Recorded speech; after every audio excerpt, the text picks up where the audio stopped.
Hello guys, तो स्वागत है आप सभी का पीएस एक्सप्लेन चैनल में।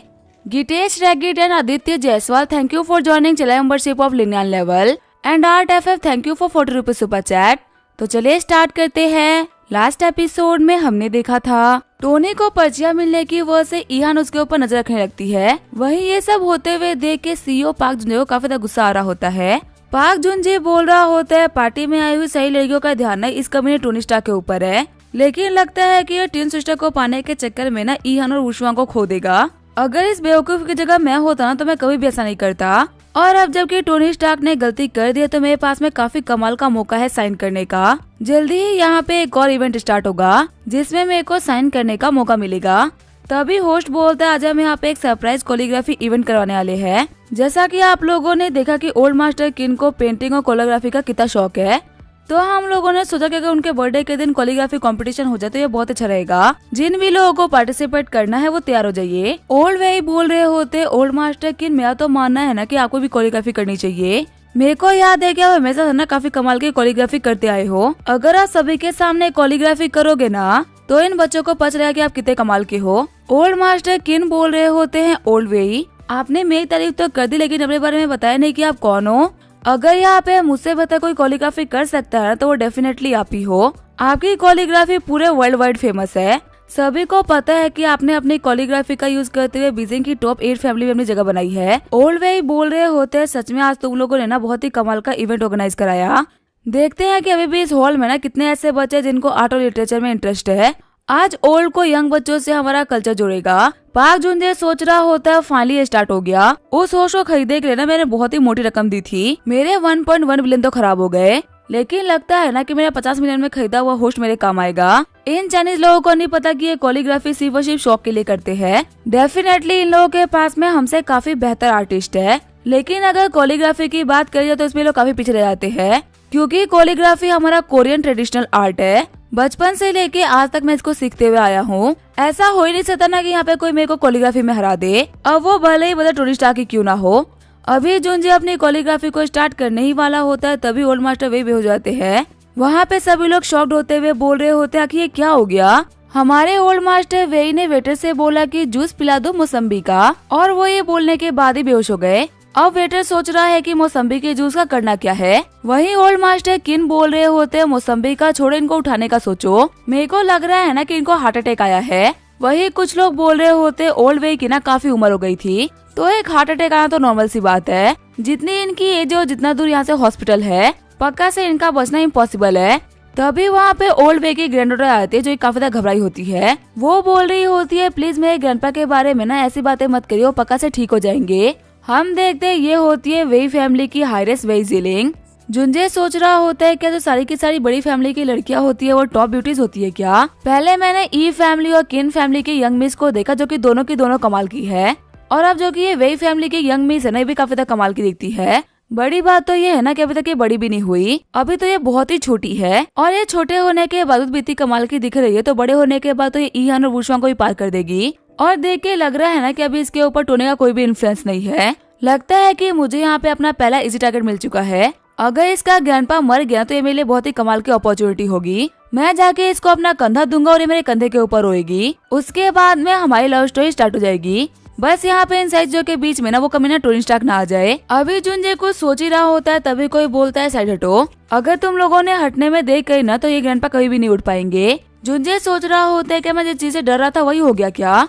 अगर इस कमीने टोनी स्टार्क के पास में हर एक चीज का टैलेंट है ना तो ये पक्का से डिवाइन डॉक्टर भी हो सकता है, इसमें कोई बड़ी बात नहीं है। जिस इंसान का मैं मरने का वेट कर रहा हूँ ताकि उसके मरने के बाद मैं अपना कंधा दे सकूं, उस इंसान को ये बचाने के लिए आ गया। लगता है कि इस कमीने ने मेरा एक और प्लान फ्लॉप कर दिया। लेकिन जब वो देखता है तो जो बंदा आया होता है वो टोनी नहीं होता। वो बंदा बोल रहा होता है लिटिल गर्ल घबराओ मत, अब जबकि मैं यहाँ पे आ चुका हूँ ना तो ग्रैंडपा को कुछ भी नहीं होगा। मैं तुम्हारे ग्रैंडपा को ना पक्का से बचा लूंगा। जुनजे सोच रहा होता है चलो ये काफी अच्छी बात है ना कि ये टोनी नहीं है। अगर टोनी यहाँ पे आया होता ना तो 100% अपना काम कर लेता, लेकिन यहाँ पे तो कोई और आया है और मुझे इस बंदे की शक्ल देख के भरोसा नहीं हो रहा ना कि ये बचा लेगा। पार्टी में खड़े बंदे बोल रहे होते लड़के आके तुम खुद को क्या समझ रहे हो, तुम्हें पता है यहाँ पे कौन बीमार पड़ा है।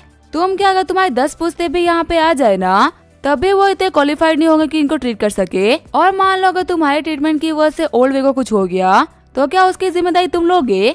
तुम्हें नहीं पता इनका स्टेटस ना कितना हाई है। ऐसा नहीं है कि इस पार्टी में ना कोई डॉक्टर आया नहीं होगा, इस पार्टी में काफी सारे डॉक्टर्स प्रेजेंट है, पर बात सिर्फ और सिर्फ इतनी सी है ना, किसी के अंदर भी इतनी हिम्मत नहीं है कि वो ओल्ड वेई को ट्रीट कर सके, क्योंकि सभी को पता है कि अगर इनको ट्रीट करने में कुछ भी होगा तो उसके कॉन्सिक्वेंसेस ना कितने खराब होंगे। वो बंदा बोल रहा होता है, तुम मुझसे बोल रहे हो कि मैं रिस्पॉन्सिबिलिटी ले सकता हूँ कि नहीं ले सकता, ये देखो मेरा बाइचेन टोकन, और मुझे बताओ कि मैं इस ओल्ड मैन को ट्रीट करने के लिए क्वालिफाइड हूँ कि नहीं। और हाँ, मैं तुम्हें अपना नाम बता देता हूँ कि आखिर मैं हूँ कौन। मेरा नाम है शियून और मैं बाइचेन का डिसाइपल हूँ। जो भी बाइचेन नाम नहीं पहचानते होंगे ना, उन सभी को बता दूं कि मैं हमारी कंट्री के डिवाइन डॉक्टर के बारे में बात कर रहा हूँ।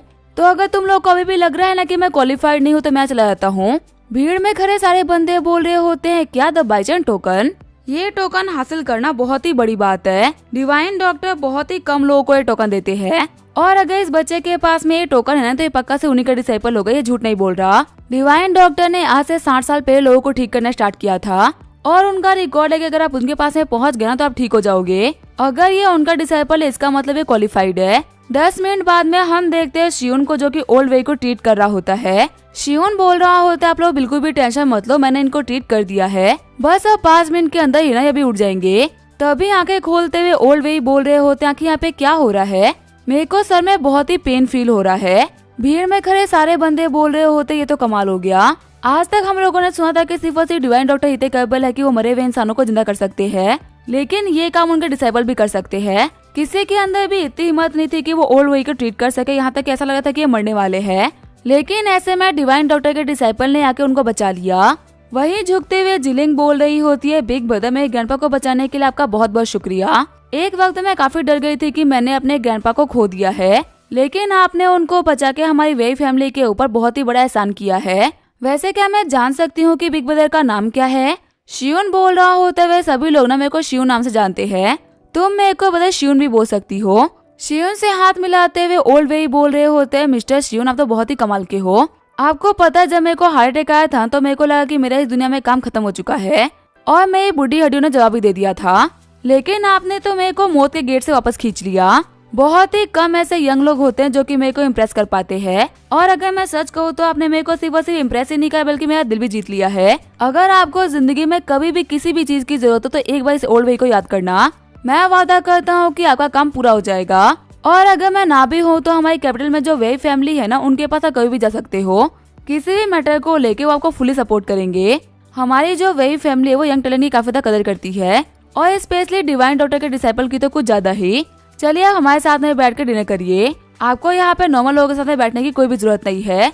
वैसे यहाँ के जो मास्टर बाइचेन है वो कैसे हैं? उनसे मिले बिना मेरे को बहुत ही लंबा टाइम हो चुका है। वैसे मैं डिवाइन डॉक्टर के तबियत पानी के बारे में पूछ रहा हूँ, मैं कितना बड़ा बेवकूफ हूँ ना, आखिर डिवाइन डॉक्टर को क्या ही हो सकता है। शियून बोल रहा होता है, हाँ बिल्कुल सही बोल रहे हो मास्टर, बिल्कुल ठीक है। उन्हें ये कहने पे ना मैं आज की इस पार्टी को अटेंड भी कर रहा हूँ, और किस्मत देख के मैं वक्त रहते हुए आपको बचाने के लिए आ गया। लगता है कि आज आपके मरने का दिन नहीं था। ओल्ड वेई बोल रहे होते, यंग ब्रदर आप तो मजाक करने में भी बहुत ही अच्छे हो, आपको देख के मेरे को बिल्कुल ही मास्टर बाइचेन की याद आती है। वही जुंजे सोच रहा होता है, मैं तो एकदम घटिया कंट्री में आ चुका हूँ। हमारी कंट्री में एक बिजनेस अपेयर होता है ना, सभी उसके पीछे पड़ जाते हैं, पर यहाँ पे एक जाता है तो दूसरा जाता है। अभी यहाँ पे टोई नहीं था तो मेरे को लगा कि मेरे पास में बहुत ही कमाल का मौका है साइन करने का, पर पता नहीं कहाँ से ये बंदा शियून आ गया और ये पूरी की पूरी लाइमलाइट को अपने साथ लेके चला गया। एक तो हेवंस ने यहाँ पे ये चीटिंग करी है कि यहाँ की लड़कियों को ना बहुत ही पिटी बनाया है, और ऊपर से जब मैं ट्राई कर रहा हूँ तो मैं उन लोगों को हासिल भी नहीं कर पा रहा। ये सारे केस है जिन्हें उनको अपने साथ में लेकर चले जा रहे हैं। आगे हम देखते वो सभी लोग मेन डाइनिंग टेबल पे आ गए होते हैं। ओल्ड मास्टर किन बोल रहे होते, पहले हम लोग को पता नहीं था लेकिन अब हम लोग को पता चल रहा है कि ये हमारे एक पुराने साथी मास्टर बाइचेन के साथी है। किन फैमिली और मास्टर बाइचेन ना बहुत ही पुराने साथी रह चुके हैं। जैसे ही मैंने सुना कि ये मास्टर बाइचेन के डिसाइपल है, मेरे को भरोसा हो गया था कि ये ओल्ड वेई को बचा लेंगे। एक वक्त की बात है, मेरी तबीयत काफी ज्यादा खराब थी और मैं बहुत ही दिक्कतों में था। उस टाइम पे मैं काफी यंग था और मैं अपने करियर के पीक पे चल रहा था और मेरे को लग रहा था कि मैं मारा जाऊंगा। मैंने बहुत सारे डॉक्टरों से अपना इलाज कराया लेकिन कहीं भी कोई फायदा नहीं हुआ। फिर मेरे को पता चला कि हुआंगपू रिवर पे एक डॉक्टर रहते हैं जिनको सभी लोग डिवाइन डॉक्टर बोलते हैं। उनका रिकॉर्ड है कि वो हमेशा अपने सारे पेशेंट को ठीक कर देते हैं। सच बताओ तो पहले मुझे इन सारी बातों पे बिलीव नहीं हुआ था, मेरे को लग रहा है कि ये सारे के सारे फेक रहे हैं, लेकिन उसके बाद में डिवाइन डॉक्टर ने मेरे को सच में ठीक कर दिया। और इस बात को हुए पूरे के पूरे 30-35 साल हो चुके हैं। शायद ही उसके बाद से मेरी तबीयत कभी खराब हुई होगी। तो इससे आप समझ सकते हैं कि मास्टर बाइचेन कितने कमाल के डॉक्टर है। जबकि वो आज से 30 साल पहले इतने शानदार थे, तो पक्का से अभी तो वो और भी हाई लेवल पहुंच गए होंगे। शियोन बोल रहा होते, ओल्ड मास्टर किन आप तो बहुत ही अच्छे हो। देखिए, लोगों की बीमारी का इलाज कराना और उनको ठीक करना ये हमारा फर्ज है। हमारे मास्टर बाइचन ने हम लोग को सिर्फ और सिर्फ एक ही चीज सिखाया है कि दुनिया में पैसा मैटर नहीं करता, बल्कि मैटर करते हैं मोरल्स और प्रिंसिपल्स। अगर मेरे मास्टर कमाना चाहते तो घोड़े हाथी के, हाथी घोड़े भी उनके पास होते, और सोना चांदी के, यहाँ तक कि चांदी सोना भी अपने जेब में लेके घूमते। लेकिन उन्होंने कभी भी इन मटेरियलिस्टिक चीजों के ऊपर ध्यान नहीं दिया, और हमें भी यही सिखाया कि हमें इन चीजों के ऊपर ध्यान नहीं देना। वहाँ पे खड़े सारे बंदे सोच रहे होते, इतनी कम एज में इतनी कमाल की वैल्यूज। सच में एक महान मास्टर ही अपने डिसाइपल को इतनी महान सीख दे सकता है। और भले ये कहा जाए कि मास्टर बाइचन का ना पैसे के ऊपर ध्यान नहीं है, लेकिन उनका जो कनेक्शन है ना वो पैसे से बहुत ही ऊपर है। ओल्ड मास्टर किन, जो कि नॉर्मली किसी को मुंह तक नहीं लगाते, इस पार्टी में टोनी स्टार्क आ रखा है, उसको भी इन्होंने इतना प्रेज नहीं करा, जबकि वो भी एक यंग जीनियस है। वही इस बंदे के आने के साथ ही इसको इतना प्रेज किया जा रहा है। मास्टर बाइचन का डिसाइपल होना सच में लगता है ना कि कोई बहुत ही बड़ी बात है। ओल्ड मास्टर किन बोल रहे होते, वुशवांग हमारे गेस्ट को थोड़ी सी वाइन सर्व करो। तभी वुशवांग बोलती है, मिस्टर शियोन आप क्या लेना पसंद करोगे। शियोन बोल रहा होता है, मेरे को ना ड्रिंक करना पसंद नहीं, मेरे को थोड़ा सा कोका कोला चाहिए। शियोन सोच रहा होता है, ये तो एक टॉप ब्यूटी है, और अगर मैं यहाँ पे आके ऐसी टॉप ब्यूटी को हासिल नहीं कर पाया तो मेरे यहाँ पे आने का क्या ही फायदा।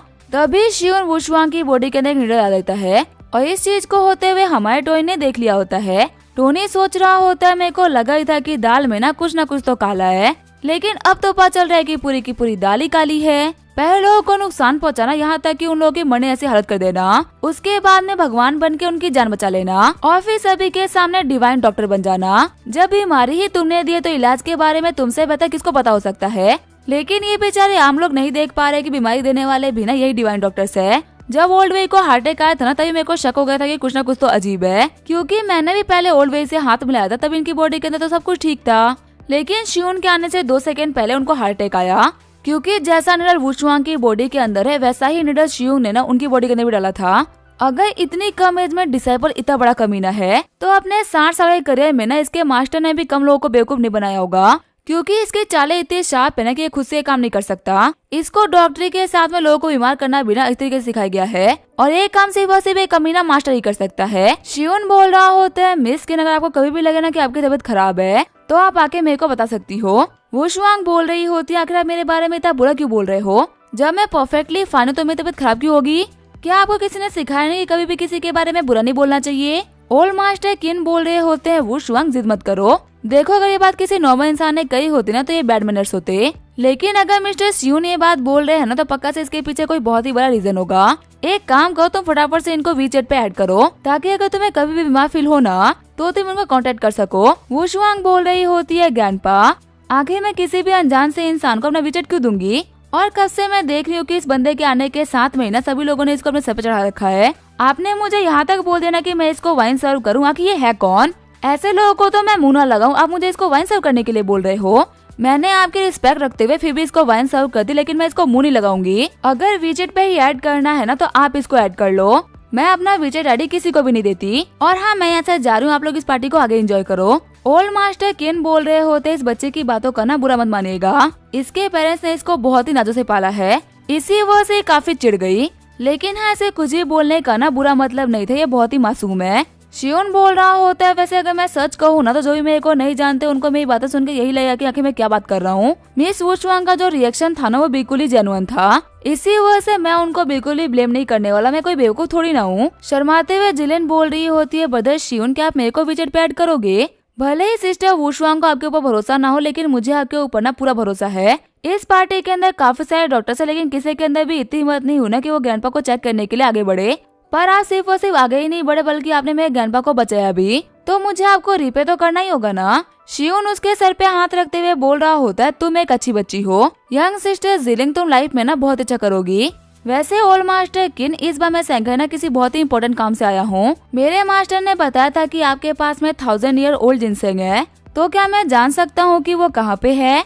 ओल्ड मास्टर किन बोल रहे होते, था जिनसेंग उसके बारे में ना बाद में बात करते हैं। तभी वहाँ पे होश आते हुए बोल रहा होता है, ओल्ड मास्टर किन क्या हम कोरियोग्राफी कंपटीशन को स्टार्ट करें।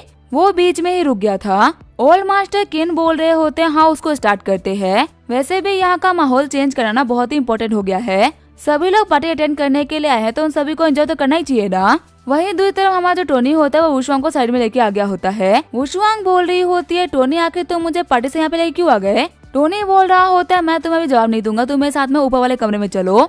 कुछ चीजें हैं जो कि बतानी और दिखानी काफी इम्पोर्टेंट हो गई है। इसी के साथ में यह एपिसोड यहीं पे एंड करेंगे। वीडियो देखने के लिए थैंक यू।